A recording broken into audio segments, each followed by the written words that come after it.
நல்ல தமிழையும் நல்ல நகைச்சுவையும் நாடெங்கும் எடுத்து செல்கிற சன் தொலைக்காட்சிக்கும் அதனுடைய பாசமிகு பார்வையாளருக்கும் நல்லது ஒரு வேளையில் நல்ல ஒரு நன்றியை சொல்வதில் மகிழ்ச்சி. எல்லாத்திற்கும் மேலாக நிகழ்ச்சியை சிறப்பிக்கிற 2 நகைச்சுவை சாம்பவான்கள், உண்மையிலே நகைச்சுவையாளர்களே சிந்தனையோட கூடிய விஷயத்தை கொடுக்கக்கூடிய அற்புதமான நடுவர்கள் மரியாதைக்குரிய மோகன்பாபு சார் மற்றும் பாசிக்கி சார் அவர்கள் நன்றி சொல்லிட்டு, தோப்பாளி சகோதரி ஐஸ்வர்யாவுக்கும் அசத்தல் மன்னருக்கு நன்றி சொல்வது மட்டுமில்லாம வந்துள்ள சிறப்பு விருந்தினர், இன்னைக்குள்ள காலகட்டத்தில் ஒரு படம் 2 படம் தான் ஒரு நடிகை நடிக்கிற சூழ்நிலையில கிட்டத்தட்ட ஒரு 20 ஆண்டுகளாக பெரிய திரையிலும் சின்ன திரையிலும் நல்லா கலாச்சாரம் மாறாத பண்பாடு உள்ள கேரக்டர் கொடுத்தது மட்டும் இல்லாம நம்மளுடைய கலாச்சாரத்தில் சேலையோடு வந்ததுக்கு முதல் நன்றி சொல்லுவாங்க. அப்படியாப்பட்ட நல்ல நடிகை நளினி மேடம் அவர்களை நிகழ்ச்சிக்கு வரவேற்றுக் கொண்டு நம்ம சுருக்கமாக சொல்லுவோம் ஒரு விஷயத்திலும். அதாவது 1 நிமிட சிரிப்பு 1 கிராம் தங்கத்தை விட உயர்ந்தது அப்படின்வாங்க. அது என்ன அப்படின்னா, நம்ம அறிவியல் கண்டுபிடிச்ச உண்மைகள். ஒரு நிமிடம் சிரிக்கனால என்னென்ன ரசாயன மாற்றங்களை உடல் உருவாக்குது, அதன் மூலம் என்ன நன்மை ஏற்படும் நம்ம படிச்ச விஷயம். இருந்தாலும் கூட நல்லா சிரிக்க தெரிந்தவன் மக்களுக்கு சொந்தக்காரனா ஆகி விடுகிறான் அப்படிவாங்க. அதனால மக்களோட இணைஞ்சிக்கிற ஒரு அற்புதமான நிகழ்ச்சி. இதுல எனக்கும் வாய்ப்பு கொடுத்தல உங்களுக்கு நன்றி சொல்லிட்டு, நகைச்சுவை எப்ப உருவாகும், குழந்தையிலேருந்தே உருவாயிரும். ஏன்னா நீங்க நல்லா பாருங்க, நிறைய கூட நனையாம குளிப்பாட்டுறது நம்மளுடைய குழந்தைகள் அற்புதமா பேசுவாங்க, கேட்டுக்கிட்டே இருக்கும்.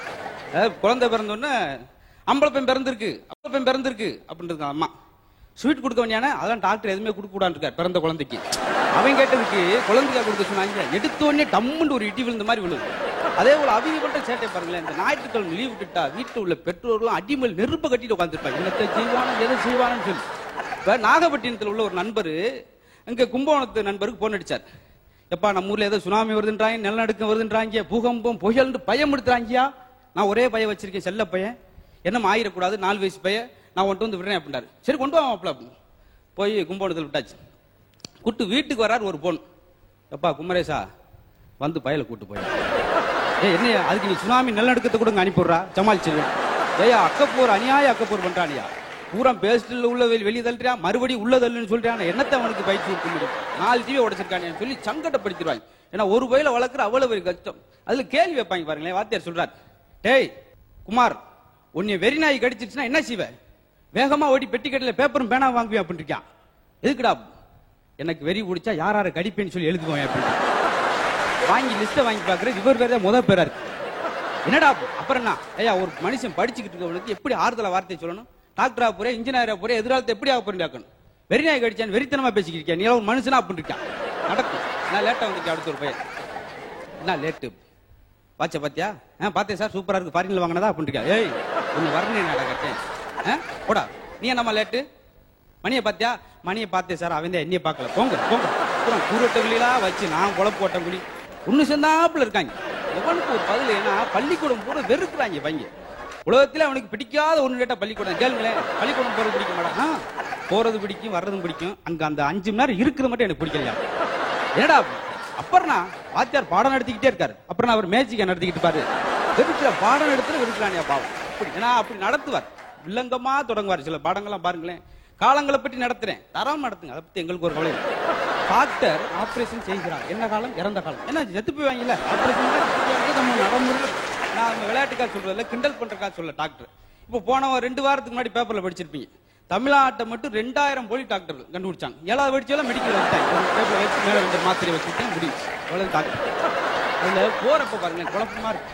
போய் ஒரு ஆள் டாக்டர் சொல்றாரு காலையில, டாக்டர் நான் எதை சொன்னாலும் என்ன சொன்னாலும் எவனுமே நம்ப மாட்டேங்கிறான் டாக்டர்.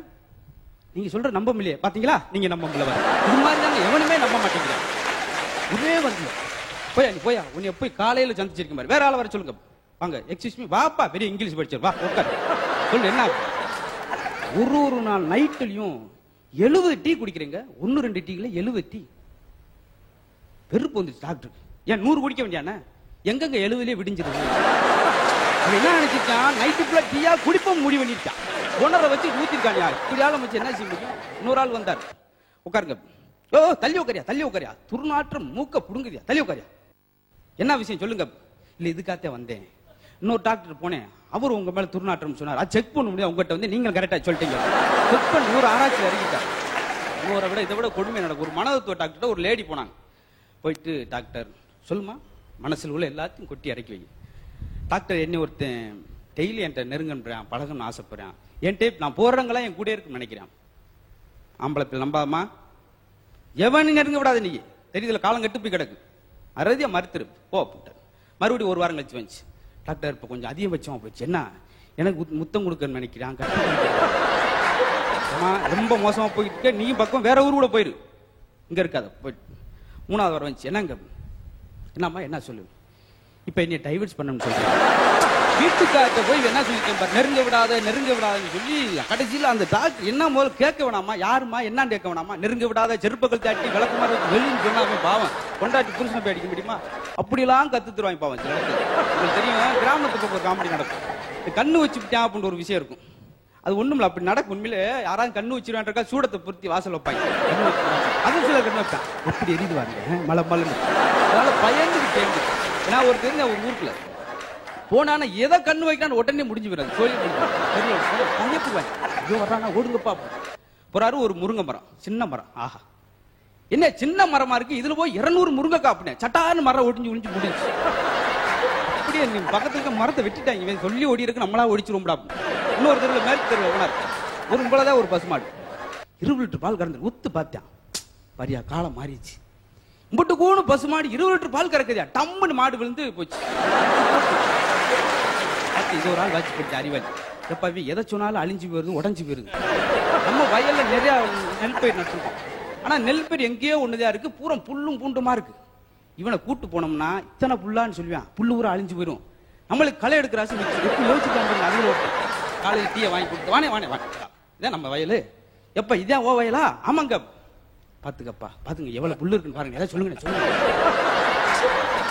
இவ்வளவு புல்லுக்குள்ளே ஒரு சில நெல்லாத்து இருக்கப்பா அப்படின்னு சொடக்கு அந்த இருந்த நெல்லாத்து போயிடுச்சு. யோசிச்சு போனாமா, இதை சொல்ல நேரத்தை இதை சொல்லி போடான்னு சொல்லி பயப்பட வேணாமா? ஏன்னா விடாக்கணும் வீதிக்கு இருக்காங்க. இது நம்ம அறிவாளி நம்மளோட அறிவாளி இருக்கா, நிறைய இடத்துல நடக்கும், இதெல்லாம் சாதாரண நடக்கிற விஷயம். ஏன்னா சாப்பிடுறதுலேயே நம்ம தான் முன்னோடி. அப்படியே பாத்தீங்கன்னா மவராசம் பொங்க வரணும் மண்டி ஓட்டு திங்கன்னு சொல்லி ஒரு சில காத்திருப்பாங்க. அடுத்த வாரம் துவால இந்த வழியிலுமே பட்டினியா கிடப்பாங்க. அடுத்த வாரத்தை ஒரு வெளுப்பு. ஏன்னா அந்த குருட்டுக்கோழி தவிட்ட மாதிரி பாத்தீங்க ஒரு இடத்துல சில சாப்பிட்டேன்னா தட்டை கழுவி வைக்க வேணாம், ஏன்னா அவனே நக்கி கழுவிடுவாங்க, சுத்தமா கிளீனிங் போடுற மாதிரி போட்டு சாப்பிடுவாங்க. ஒருத்தர் சாப்பிட்டுக்கிட்டே இருக்கேன், அவன் தட்டுல இருந்து எடுத்து சாப்பிட்டேன், என் தட்டுல இருந்து எடுத்து சாப்பிட்டேன், சாரி சார் பசி கண்ணை மறைச்சிருச்சு. நம்ம காலங்காலமா பேசிட்டு இப்படி மறைக்கிறது இது வரைக்கும் நம்ம பார்க்கல, கண்டுபிடிச்சா. அப்புறம் டீ கடையில் வந்து உட்காந்து ஒரு 3 பேர் போச்சு, டீ குடிக்கிறவங்க வந்து உட்காருவான், காலையில வந்தாலும் வந்து வருவான், டீயை வாங்கிட்டு என்னங்க டீ போட்டுருக்கீங்க, இனிப்பே இல்லை. அவன் என்னங்க டீ போட்டிருக்கீங்க, ஒரு டேஸ்டே இல்லைங்க. 3வது ஆள் டீயாங்க அது சூடே இல்லைங்க. உங்களுக்கு 3 பேருக்கும் அறிவே இல்லடா, ஏன்டா களி வச்சு தண்ணி எடுத்து குடிச்சுக்கிட்டு டீ இல்லை சுவே இல்லை அது இல்லை ஓரையில் அவங்க உடம்பு உயிரெல்லாம் போகிறா அப்படின்னா தெரிஞ்சு ஓடிட்டாங்க. ஓசி டீ குடிக்கிறவங்க எதுக்கு போல வரணும், சாப்பிட்டு பேசாம போட்டியானா வருஷம் சாப்பிட்டாலும் காசு கொடுக்க போறதில்ல. அப்படி போல பில்டப்லாம் வேற எங்கேயும் நடக்காது. இன்னொரு ஆளு இது மாதிரி தான் ஆட்டுக்கால் வாங்கி சாப்பிட்டாரு. ஏய் அநியாயம் இல்லையா உங்களுக்கு, 55 ரூபா ஆட்டுக்கால் சொல்றீங்க, ஆனா வெறுங்காலத்தான் தர்றீங்க. எப்ப அப்புறம் ஒரு 4 கிராம் உனக்கு கொலுசு மாட்டியா கொடுப்பாங்க. அப்புறம் 40 அதான வழக்கம். அப்புறம் புதுசா கேட்ட என்ன அர்த்தம்? இந்த மாதிரி ஒவ்வொரு நிமிஷத்தில் நினைச்சு பார்க்க இடத்துல நகைச்சுவை இருக்கும், அழகா சொல்லுவோம் நிறைய இடத்துல.